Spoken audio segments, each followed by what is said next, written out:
She has red hair and is the queen of country music. She has sold more than 75 million songs, won every award in the business, and built an empire that spans from Broadway to Hollywood.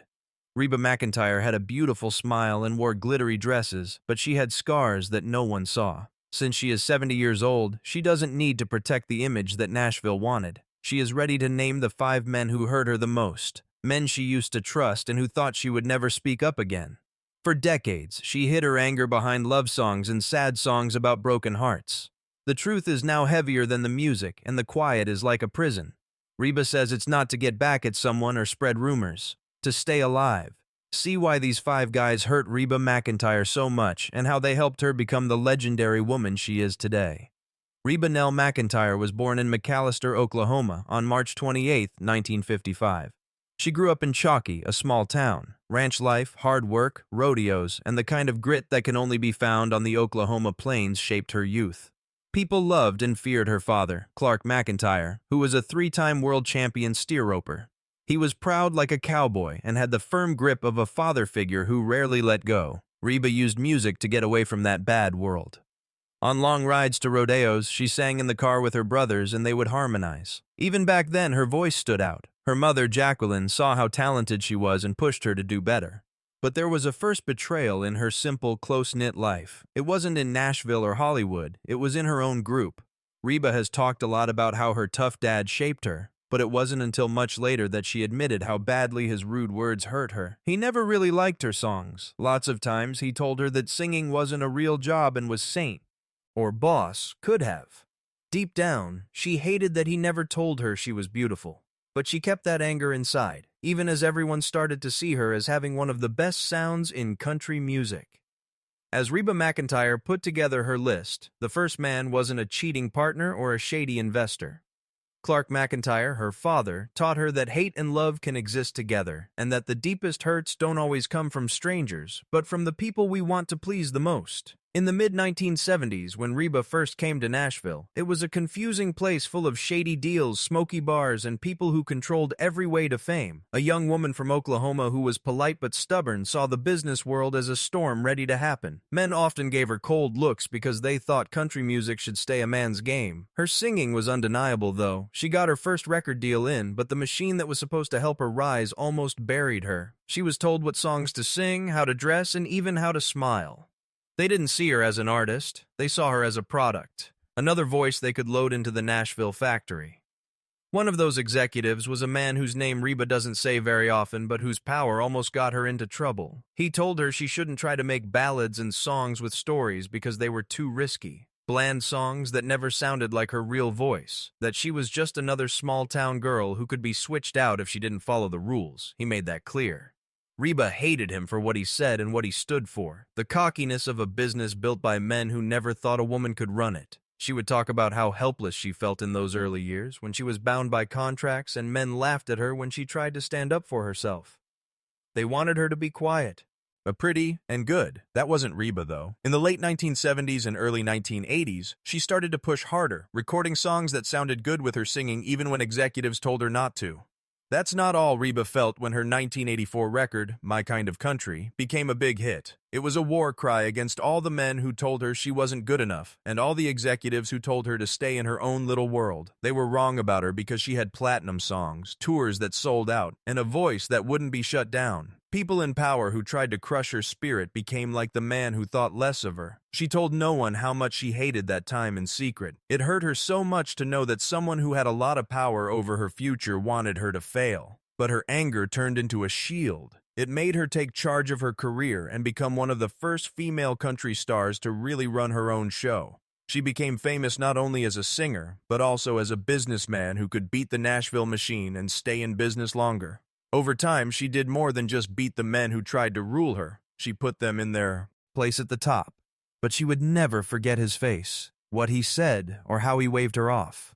For Reba, he was the second man on her list and a symbol of how things were set up to hurt her before she could grow. It got tough for Reba in her personal life as her business took off. Fame drew attention to them. Love that went bad was one of the bad things that came with it. She got married to Charlie Battles in 1976. He was a steer wrestler and more than 10 years older than her. At first, he seemed like a good protector who could relate to her tough rodeo background. Behind closed doors, though, their marriage was tense and controlled. Charlie would rather Reba be at home than on stage. He wanted her energy to flow into him, not into a crowd of thousands of people. When she went on music trips, fights happened. He was jealous of her fame and how many fans loved her. He also didn't like how free she felt because of her fame. Reba stayed, though, because she grew up in a family where trust was very important. She put everything she had into the marriage, even though it made her feel empty. She tried for years to be a wife and a star at the same time, but as her career took off, the cracks in her marriage got bigger. By the middle of the 1980s, she was a well-known star. She won Female Vocalist of the Year at the CMAs, sold out venues, and became the voice of a new group of country music fans. At home, though, the stress was too much to handle. Charlie made fun of her hopes and dreams and tried to remember her that she was still his, no matter how successful she became. Reba later said that leaving Charlie was one of the hardest things she had ever done. She asked for a divorce in 1987 after being married for 11 years. She hated the man he turned into and how he tried to tie her success to his ego. She hated that he couldn't enjoy her wins because they made him feel small. But she found freedom in hating him. It taught me to respect myself and understand that a crown with chains is not something I want to wear. The story ended, but the wounds were still there. She would fall in love with Narvel Blackstock, who was her boss. At first, they were deeply in love and wanted to work together. Narvel saw how talented she was and helped her make her business even better, from concerts to becoming a TV star. At first, she thought she had finally found a guy who would walk with her instead of try to pull her away. But after a while, even that love grew cold. After 26 years of marriage, they split up in 2015. Reba said it was a surprise she didn't see coming. Narvel quickly moved on with someone else, and even though Reba hid her pain, people who knew her well said it broke their hearts. She trusted him, her job and decades of her life only to be caught off guard. That's when the old wound of betrayal came back stronger than ever. Because Charlie was jealous and Narvel had left her, Reba had learnt a painful truth. When guys say they love you the most, they can hurt you the most. Another reason on his list was a bad love story. One more thing to remember, that the Queen of Country's heart wasn't just made of music. It was also made of hate and broken hearts. In Nashville, getting ahead doesn't come for free. Reba McEntire paid the price with more than just broken hearts from failed relationships. She also had to deal with men who didn't see her as a partner but as a paycheck. As the 1990s began, Reba was more than just a singer. She was a brand. Her albums and shows made a lot of money, and her name was known in fields other than country music. But with money and fame came thieves, and one man left a wound that would never heal. He was Reba's business partner, and she trusted him with her money and investments while she focused on singing and performing. At first, he seemed loyal. He was always at meetings, always giving her advice, and always telling her that he would take care of her business. Behind the nice clothes and words of comfort, though, was a plan that almost cost her everything. Reba found out too late that he had been theft, taking advantage of her and using her name to get what he wanted. There was more than just stolen money at stake. Faith was also broken. The news was devastating for a woman whose career was built on trust and who took pride in treating her team like family. She had faith in him, stood up for him, and even ignored rumors that he wasn't telling the truth from people in the business. And when she found out the truth, she was ashamed and angry. She was angry at both what he did and how stupid it made her feel. She told no one that business betrayal hurt even more than personal betrayal, because love at least has risk. But being clear and honest is what business is all about. In that world, being tricked felt like having the ground ripped out from under her. It changed how she did things. After that, Reba became much more guarded and careful about who she let into her business circle. She started to take charge of every part of her business. She kept an eye on deals and contracts to make sure that no one could ever rob her blind again. Still, the hate stayed. Even after many years, when she talked about trust, she would bring up those betrayals and men who smile at you while gently cutting the strings under your feet. That man's name was added to her list permanently. She never had to say it because the pain spoke for itself.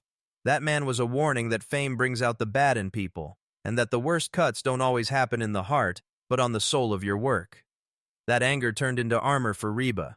With her comedy, clothing line, and continued dominance in country music, she became more successful on TV and turned a colder eye towards people who said they were on her side. The betrayal taught her how to hold on tight to the reins of her kingdom and run it with both hands, but the hate never went away. She could still remember it like a scar on a notebook, proof that every dollar she made was haunted by the man who tried to steal her money and her trust. To be successful in Nashville, you need more than just ability. The story is about surviving in a city where desire and envy meet behind every closed door. In the late 1980s and early 1990s, Reba McEntire was no longer the girl from a small town who was trying to be heard. She had the talent and was the queen of country music without a doubt.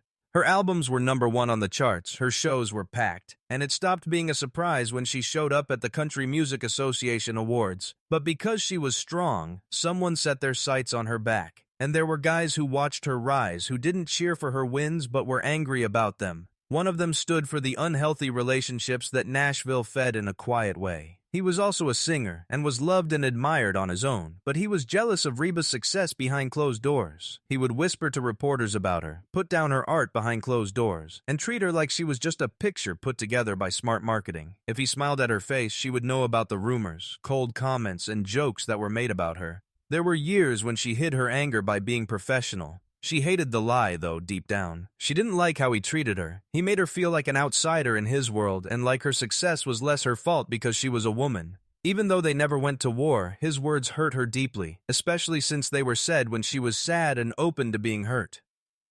Reba was going through one of the worst times of her life after the plane crash in 1991 that killed members of her band.